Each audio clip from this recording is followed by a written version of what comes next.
और पहले दिल्ली से एक खबर आपको दे दें। दिल्ली के भजनपुरा में तशद्दुद, 2 ग्रुपों में झड़प में कई अफराद जख्मी।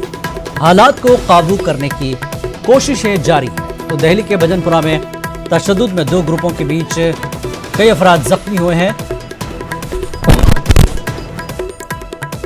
हालात काबू करने की कोशिश की जा रही है। तो दिल्ली से बड़ी खबर अब तक की। दिल्ली के भजनपुरा में तशद्दुद में 2 ग्रुपों में झड़पें हुई है। झड़प में कई अफराद जख्मी हुए हैं। हालात को काबू करने की कोशिशें की जा रही हैं। हम लगातार सुबह से दिल्ली की सूरत हाल पर नजर रखे हुए हैं। कई पुलिस फोर्स में इजाफा किया गया है। कई टुकड़ियां तैनात की गई हैं। फसादात के मकाम पर पुलिस की नफरी को भारी तादाद में लगाया जा रहा है। बावजूद उसके कुछ इलाकों में अभी भी ग्रुप बंदियों का तशद्दुद देखने को मिल रहा है। 2 ग्रुपों में दिल्ली के भजनपुरा में तशद्दुद की खबर है। कई अफराद जख्मी हुए हैं। हालात को काबू करने की कोशिशें जारी हैं।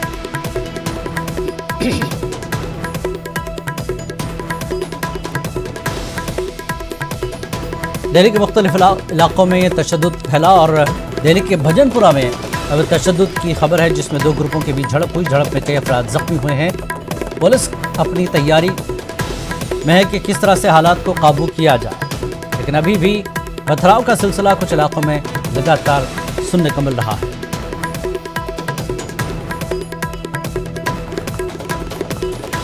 ताज़ा खबर फिलहाल दिल्ली के भजनपुरा इलाके से आई है, जहां पर तशद्दुद बरपा है। 2 ग्रुपों के बीच जमकर झड़प हुई है। कई अफराद जख्मी हुए हैं।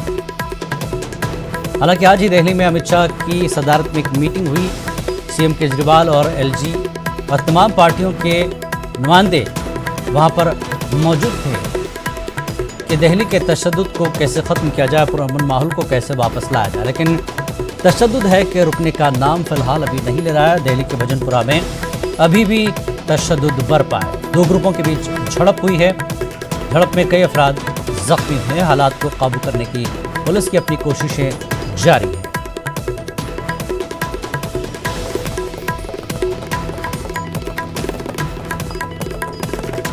ये तस्वीरें आप देख रहे हैं, जिस तरह से ग्रुप की शक्ल में तशद्दुद बरपा हुआ है। दोनों तरफ से पत्थरबाजी चल रही है। भजनपुरा में भी 2 ग्रुपों के बीच झड़प हुई, जिसमें हालात बेकाबू हुए हैं।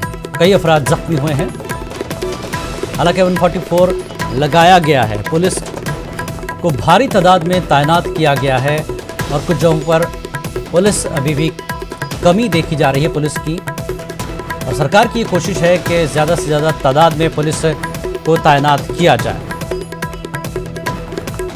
ताज़ा खबर दिल्ली के भजनपुरा की है, जहां पर 2 ग्रुपों के बीच तशद्दुद हुआ और कई अफराद जख्मी हुए।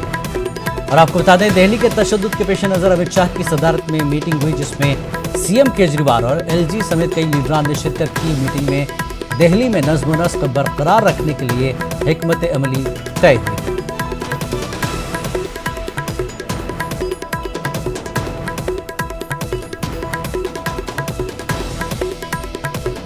दिल्ली में बेहतर हालात बनाने के लिए वज़ारत दाखिला की मीटिंग हुई। मीटिंग के बाद सीएम अरविंद केजरीवाल ने भी मीडिया से बात की।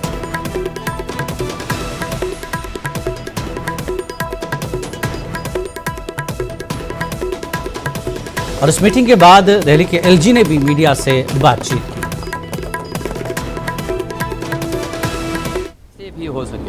ऐसे भी हो सके हमें जो हमारे पुलिस पर्सनल हैं, फोर्सेस के लोग हैं, उनकी मदद करनी चाहिए और तभी अमन शांति कायम।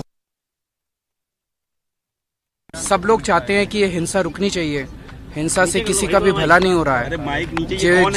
एक हेड कांस्टेबल की मौत हुई और 6 सिविलियंस की मौत हुई।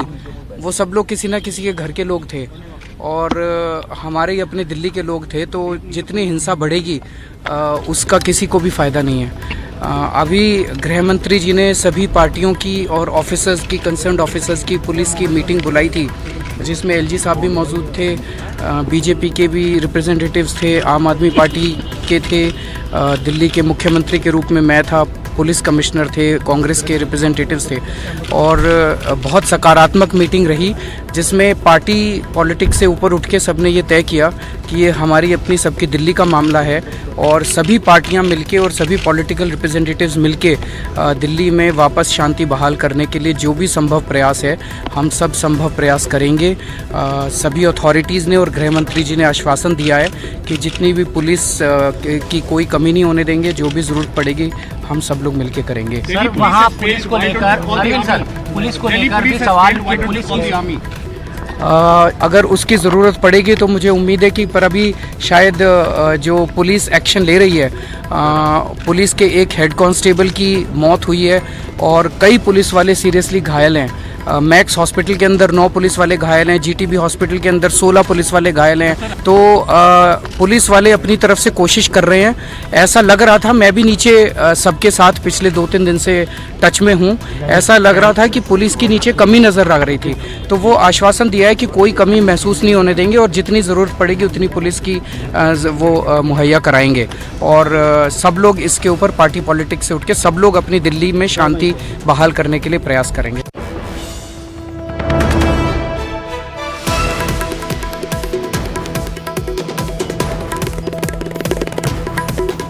दिल्ली की ये खबर आपको एक बार फिर बता दें। दिल्ली के भजनपुरा में तशद्दुद, जिसमें 2 ग्रुपों में झड़प हुई है। झड़प में कई अफराद जख्मी हुए हैं। हालात को काबू करने की कोशिशें लगातार चल रही हैं, लेकिन तशद्दुद रुकने का नाम नहीं ले रहा है। और दिल्ली में आज हालांकि बड़े पैमाने पर मीटिंग हुई। वज़ीर दाखिला अमित शाह और अरविंद केजरीवाल, एलजी और दीगर पार्टियों के नेता लीडर उसमें मौजूद रहे। बावजूद इसके तशद्दुद अब फिलहाल अभी रुका नहीं है। दिल्ली कांग्रेस सदर सुभाष का क्या कुछ कहना है, आइए सुनते हैं। मैंने भी उठाई इस बात को कि जिस तरह से भड़काऊ भाषण आए हैं, जब तक उनके ऊपर अंकुश नहीं लगेगा तब तक इस सिचुएशन को कंट्रोल करना मुश्किल हो जाएगा। तो यही वजह थी, एचएम साहब ने भी इस बात को माना कि हमने अपने जो भी पॉलिटिकल पार्टी से वो एफिलेटेड हैं उनको भी कहा गया, पॉलिटिकल पार्टीज को भी, कि उनके ऊपर अंकुश लगाएं। वरना ये अगर भड़काऊ भाषण नहीं देते, भड़काऊ बातें नहीं करते, तो आज मैं समझता हूँ कि दिल्ली की ये सिचुएशन नहीं होती। हिंसा भड़कती कैसे है कि भड़काऊ भाषणों से। आपको लगता है 15 से ज्यादा जगहों पे लगातार प्रदर्शन अभी भी हो रहे हैं, लेकिन 2 दिन पहले जिस तरीके से बीजेपी के नेता वहां जाते हैं उसके 2 घंटे के बाद से ही वहां पे जो है प्रदर्शन, इस तरीके की हिंसक घटनाएं होने लग जाती हैं। देखिए, इस वक्त तो सबसे ज्यादा जरूरत है कि दिल्ली के अंदर हिंसा को रोका जाए। और जो बात जो मैंने पहले कही है कि किस तरह से ये भड़काऊ भाषण दिए गए जिसकी वजह से हिंसा भड़की, एचएम साहब ने आश्वासन दिया कि उसके ऊपर भी पूरा अंकुश लगेगा। उनके बिना नाम लिए उनके खिलाफ एफआईआर भी दर्ज हो गई है और मैं समझता हूं कि उनके खिलाफ सख्त कार्रवाई भी होगी। और वहीं बीजेपी मेंबर पार्लियामेंट गौतम गंभीर का कहना है कि स्टाल अंगेज बयान देने वालों के खिलाफ सख्त कार्रवाई हो, चाहे वो बीजेपी के कपिल मिश्रा ही क्यों ना हो।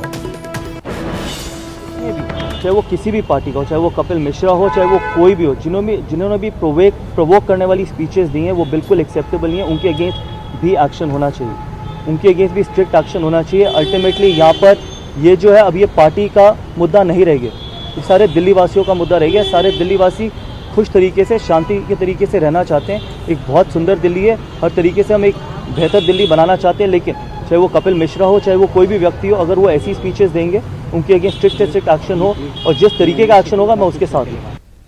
और वहीं एमआईएम सदर असद ओवैसी ने दिल्ली की मौजूदा सूरत हाल पर तशवीश का इजहार किया। उन्होंने कहा कि मरकज की बीजेपी हुकूमत तशद्दुद पर काबू पाने में पूरी तरह से नाकाम हो गई है। हैदराबाद में प्रेस कॉन्फ्रेंस से खिताब के दौरान असद ओवैसी ने ये बात कही।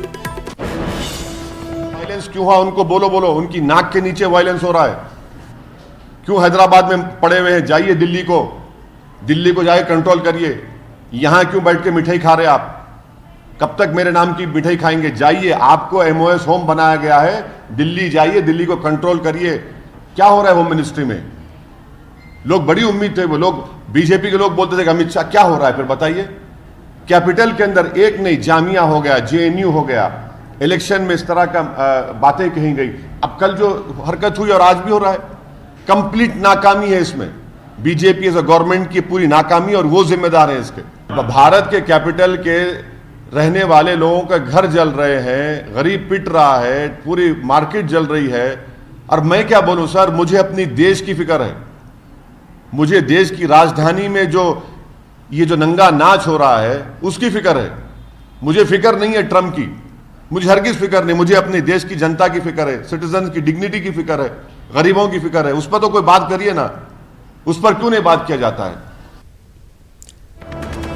वहीं दिल्ली में हुए तशद्दुद के वाक़यात के बाद मगरबी यूपी में हाई अलर्ट जारी किया गया है और किसी भी नाखुशगवार वाक़े से निपटने के लिए पुलिस तैयार है। दूसरे जिले से भी फोर्सेस को बुलाया गया है। एक कंपनी आरएफ और 4 कंपनी पीएसी की बुलाई गई है। जोनों सेक्टर में तकसीम करके पुलिस फोर्स की तैनाती की गई है। तो दिल्ली में लगातार तशद्दुद का मामला चल रहा है और भजनपुर इलाके में तशद्दुद फूट पड़ा है। 2 ग्रुपों के बीच तशद्दुद हुआ जिसमें कई अफराद जख्मी हुए हैं। उसी चीज़ को लेकर मगरबी यूपी में हाई अलर्ट कर दिया गया है।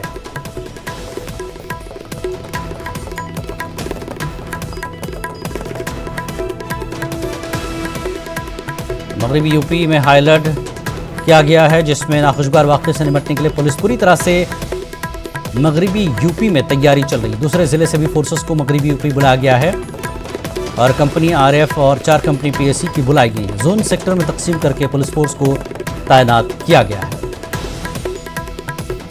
दिल्ली में हुए तशद्दुद के वाक़यात के बाद मगरबी यूपी में हाई अलर्ट जारी किया गया है और किसी भी नाखुशगवार वाक़े से निपटने के लिए पुलिस पूरी तरह से तैयार है।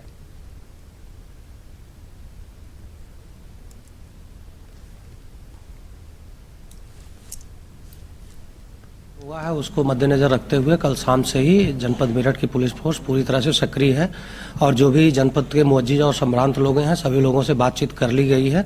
सभी लोग पूरी तरह पुलिस के साथ सहयोग कर रहे हैं। किसी प्रकार की मेरठ में कोई समस्या नहीं है। सभी धर्मों के सभी लोग और एकदम बहुत ही अच्छा वातावरण जनपद का है। कुछ जो उपद्रवी लोग थे जो 20 दिसंबर की हिस्सा में चिन्हित थे उनको गिरफ्तार करके जेल भेज दिया गया है। कुछ और लोग जिनके नाम इस उपद्रव में आए थे उनकी तलाश भी जारी है और कुछ के खिलाफ नॉन बेल वारंट भी इशू कराया गया है। साथ ही सतर्कता बरतते हुए डीजीपी हेडक्वार्टर से हमें डीजीपी महोदय के द्वारा पर्याप्त मात्रा में फोर्स भी उपलब्ध जनपद को पैरामिलिट्री फोर्स भी उपलब्ध करा दिया गया है। वज़ीर आज़म नरेंद्र मोदी और अमेरिकी सदर ट्रंप ने मुश्तरका प्रेस कॉन्फ्रेंस की। इस मौके पर वज़ीर आज़म मोदी ने कहा कि खुशी है कि ट्रंप अहल खाना के साथ हिंदुस्तान आए। 8 महीने में ट्रंप के साथ 5वीं मुलाकात है और अमेरिका ताल्लुकात नई बुलंदी पर है। वहीं ट्रंप ने कहा कि हिंदुस्तान का दौरा मेरे लिए बेहद खास है। ट्रंप ने कहा कि हिंदुस्तान की आवाम से मिलकर बहुत खुश हूं और ये दौरा मैं कभी नहीं भूल पाऊंगा।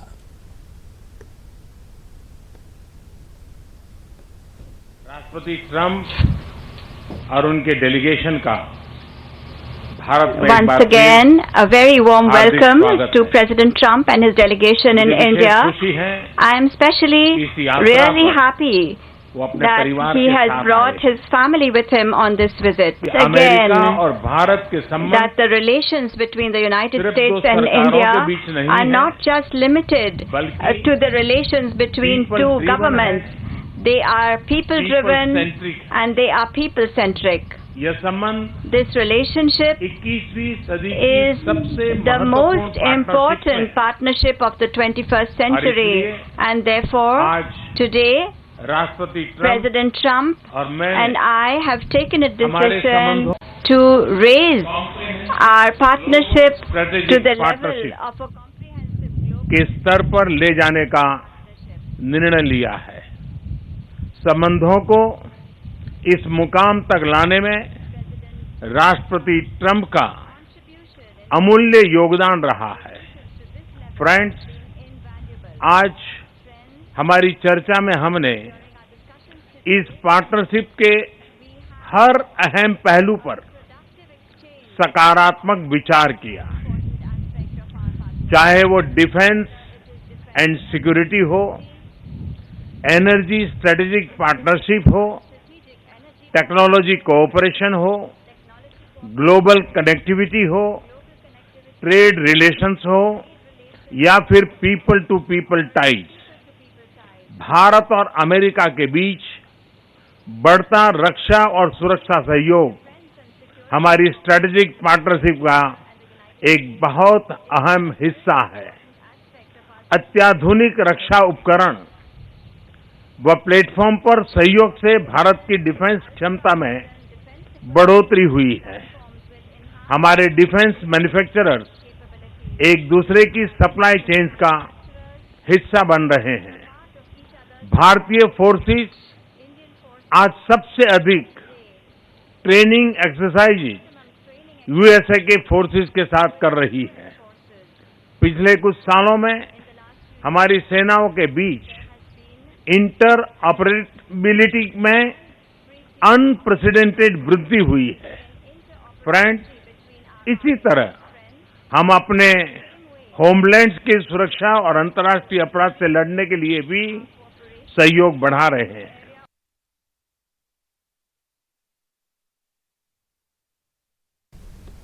और बिहार के वजीर आला नीतीश कुमार का असेंबली में बड़ा ऐलान। नीतीश ने कहा कि एनपीआर का निफाज पुराने फॉर्मेट पर ही होगा।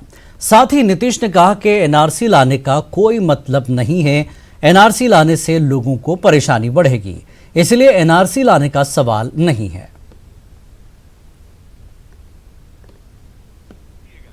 हम तो 19 जनवरी के बाद जो सिटीजनशिप अमेंडमेंट एक्ट 2003 का था, जो नोटिफाइड हुआ था प्रेसिडेंट के दस्तखत के बाद जनवरी 2004 में, उसके बारे में डिटेल्ड हमने दोनों हाउस का, लोकसभा का, राज्यसभा का, और उसके साथ साथ क्या प्रस्ताव था और क्या जो कमिटी रहती है, जो होम वाला जो देखता है वहां का स्टैंडिंग कमिटी, उसमें कौन कौन लोग थे और उसमें कितनी मीटिंग हुई और उस मीटिंग में किन्होंने क्या कहा, ये सारी बात है। और वो चीज उसमें एक तो एनआरसी की बात,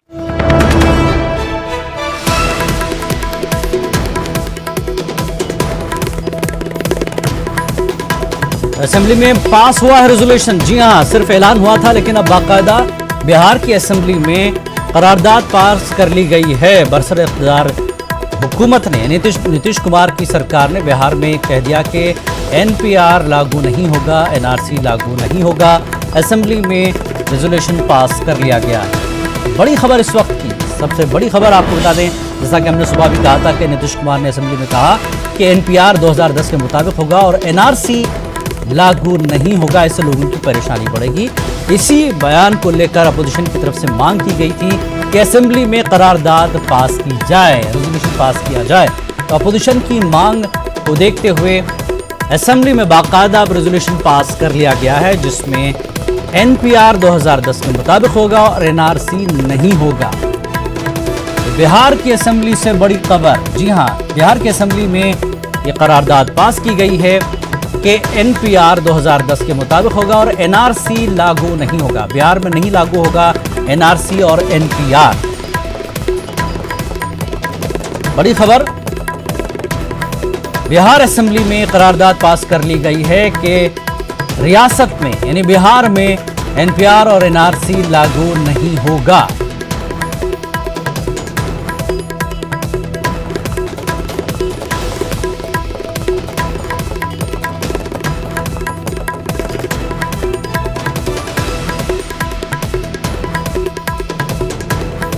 बड़ी खबर इस वक्त की बिहार से, बिहार असेंबली में एनपीआर और एनआरसी लागू नहीं होगा, ये करारदाद पास कर ली गई है और 2010 के मुताबिक ही एनपीआर जो है लागू होगा बिहार में। और एक अहम खबर आपको दे दें कि आज मुश्तरका प्रेस कॉन्फ्रेंस हुई वज़ीर आज़म नरेंद्र मोदी और अमेरिकी सदर डोनाल्ड ट्रंप की। डोनाल्ड ट्रंप ने इस मौके पर अपनी प्रेस कॉन्फ्रेंस में क्या कहा, ये आपको सुनाते हैं। Well, thank you very much. And Prime Minister Modi, this has been a very special visit. Unforgettable, extraordinary. What can you say? Very, very wonderful to be with you. Thank you very much. And Melania and I have been awed by the majesty of India and the exceptional kindness and generosity of the Indian people. We'll always remember the magnificent welcome the citizens of your home state showed us upon arrival. It was a profound expression of strength and of real love. Really, it was love. And I think everybody saw that, everybody witnessed that for themselves. The First Lady and I also reflected on the memory of Mahatma Gandhi at his ashram, and this morning in Delhi, we laid a wreath in his honor. We visited one of your nation's most stunning cultural treasures, the world-famous Taj Mahal, and we look forward to continuing our visit tonight during a wonderful state banquet with President Kovind at the Presidential Palace. I know Prime Minister Modi will agree that this has been a very productive visit for both of our countries. Earlier today, we expanded our defense cooperation with agreements for India to purchase more than $3 billion of advanced American military equipment, including Apache and MH-60 Romeo helicopters, the finest in the world. These deals will enhance our joint defense capabilities as our militaries continue to train and operate side by side. In our discussions, Prime Minister Modi and I affirmed our two countries' commitment to protecting our citizens from radical Islamic terrorism. In this effort, the United States is also working productively with Pakistan to confront terrorists who operate on its soil. Together, the Prime Minister and I are revitalizing the Quad initiative with the United States, India, Australia, and Japan.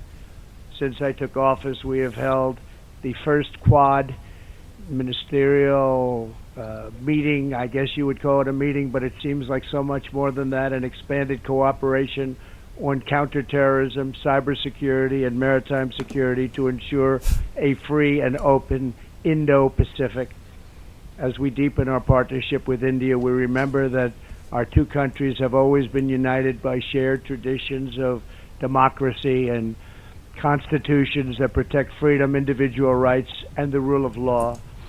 During our visit, we discussed the importance of a secure 5G wireless network and the need for this emerging technology to be a tool for freedom, progress, prosperity, not to do anything where it could be even conceived as a conduit for suppression and censorship. To guarantee that the infrastructure of the future is built in a safe, transparent, and accountable. Trump का कामयाब भारत दौरा कामयाब बस इसलिए नहीं क्योंकि दोनों देशों के बीच में एक अहम डिफेंस डील हुई, बल्कि इसलिए भी क्योंकि अमेरिका और भारत ने एक बार फिर एक ही मन से पाकिस्तान को खरी खरी सुनाई है। डोनाल्ड ट्रंप ने साफ तौर पर कहा कि वो भारत के साथ मिलकर पाकिस्तान पर दबाव बनाएंगे ताकि वो आतंकवादियों के खिलाफ कार्रवाई करे। कैमरामैन हरीश के साथ शैलेंद्र वांगू, न्यूज़ 18 नेटवर्क, नई दिल्ली। बिहार में एनआरसी और एनपीआर नहीं होगा। वहीं बिहार के अपोजिशन लीडर तेजस्वी का बयान, आरजेडी ने पूरा किया अपना वादा। एनआरसी और एनपीआर के खिलाफ करारदाद हुई पास। आज हुकूमत को अपोजिशन के आगे झुकना पड़ा है। अब इस बात पर नहीं होनी चाहिए सियासत। एहतजाज कर रहे लोगों को मुबारकबाद। बड़ी खबर बिहार से। बिहार में आज सियासत का बड़ा दिन है। सियासी बयानबाजियों को लेकर असेंबली में आज करारदाद पास की गई। जिस तरह से एहतजाज हो रहे हैं, बिहार में भी काफ़ी एहतजाज हुआ एनपीआर, एनआरसी और सीए को लेकर, लेकिन आज असेंबली में करारदाद पास कर ली गई है कि बिहार में एनपीआर और एनआरसी नहीं होगा। तो तेजस्वी ने भी अपना बयान दिया है कि आरजेडी ने अपना पूरा, जहां भी जिन राज्यों ने पारित किया है कि एनपीआर एनआरसी नहीं लागू होने देंगे, बिहार ऐसा पहला राज्य है जिसमें सरकार में बीजेपी है और उसको भी सर्वसहमति से